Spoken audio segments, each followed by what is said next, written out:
So I wanted to make a little video here where I just go back over some of the fluid statics concepts from way back in lecture 5 and make sure I'm doing this to just make sure you understand how to calculate the force on a static body due to a fluid, as well as where the resultant force from that pressure acts. So this is the general case of an inclined plane submerged.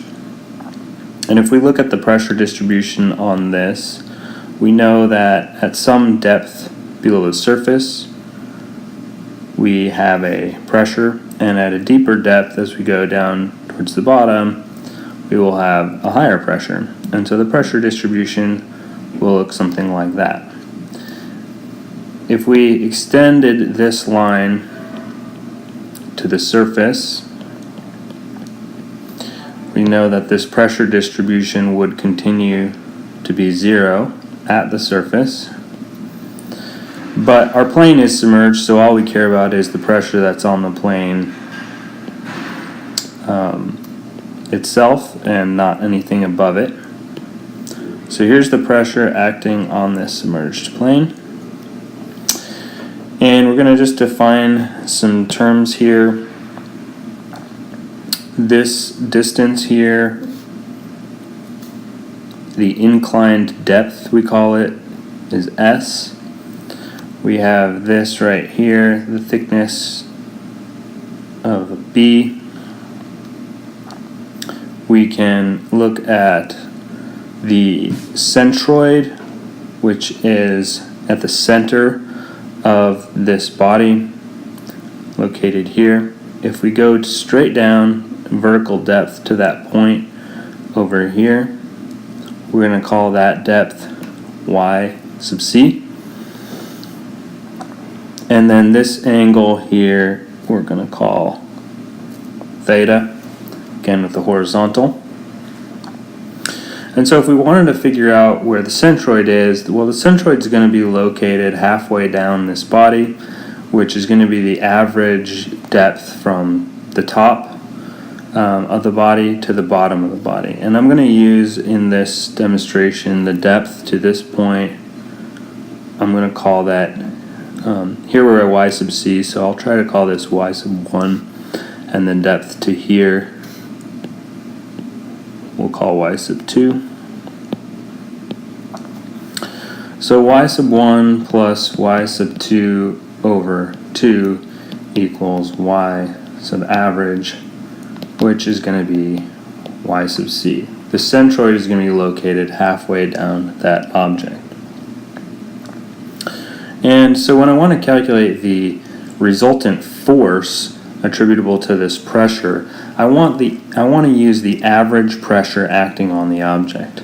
Well, because this is a triangle right here, if I take the this right here, if I take a straight line and cut through this spot right here, I'm going to have equal area here and here, which means that if I take that force that's acting here, and if I average this whole pressure, then the resultant force at that point is going to be equal to the average force due to the pressure distribution across this body. So for my resultant, the force is going to be taken at average depth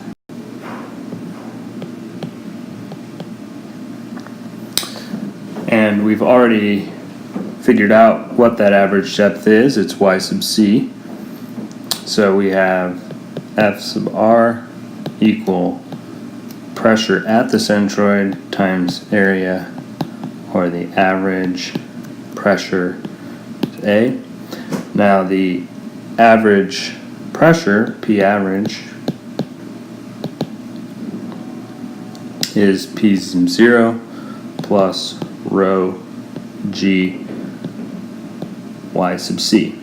So this right here is that average depth from up here. Force is taken at the average depth. So we're going to first calculate what the centroid is. That is going to be based on the average depth. Then we are going to calculate the average pressure at that y sub c. Then we are going to plug that in to get the magnitude of the force, the resultant force that we use to replace this pressure distribution. So I think more of you know that process. But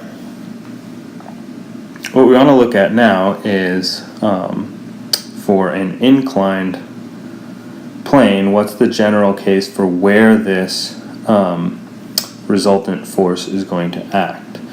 So to do that, we need to think about what we're trying to do. We're trying to replace this pressure distribution with a single force acting at a certain point.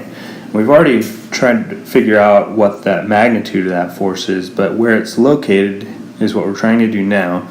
And in order to replace this distribution of forces with a single force, we need to do so that the force distribution is exactly the same, but also so that the moment distribution is the same.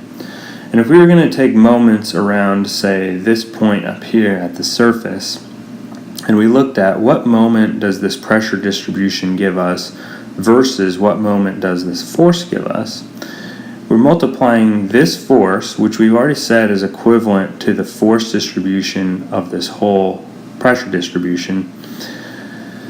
If we take that force times that distance, we will get a different, if this force is located at the center, we will get a different moment than if we took all of these forces times their distances. Because over here we have greater forces than we do over here, but we also have greater distances. And so where this force would act to give the same moment is actually going to be lower down or deeper than the centroid. And so in order to calculate that, we have a different equation that we can use.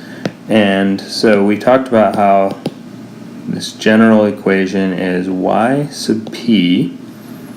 So we're going to redraw this force here, some other depth, and we're going to define that depth right there as y sub p. So y sub p equals y sub c, the distance to the centroid, plus some additional depth, and that is going to be Ixx sub c over a y sub c. Remember, y sub c is from the surface down to the centroid. It's not the distance, for example, from the top of this plate to the centroid. It's from the surface down to the centroid. So y sub p is always going to be greater than y sub c, sometimes by a small amount. But Ixx sub c will either be given to you or you can look up in your book.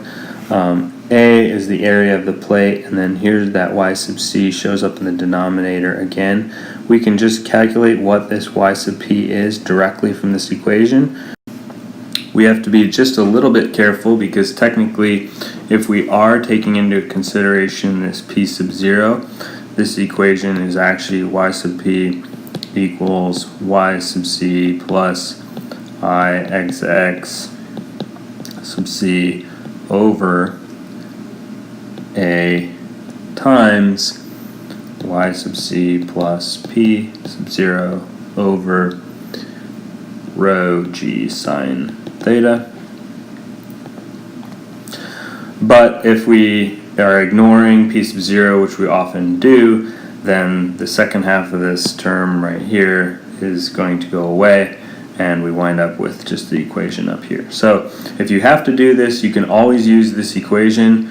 Make sure you plug in the right Ixx sub c. It's based on the shape of this object. It could be a circle, it could be a square, it could be whatever it is, but just plug in the right Ixx sub c and this should always work. In the next video, I'll talk about a couple specific cases where we can use other equations that are maybe a little bit easier, quicker, as long as you know what you're doing when you apply the equation.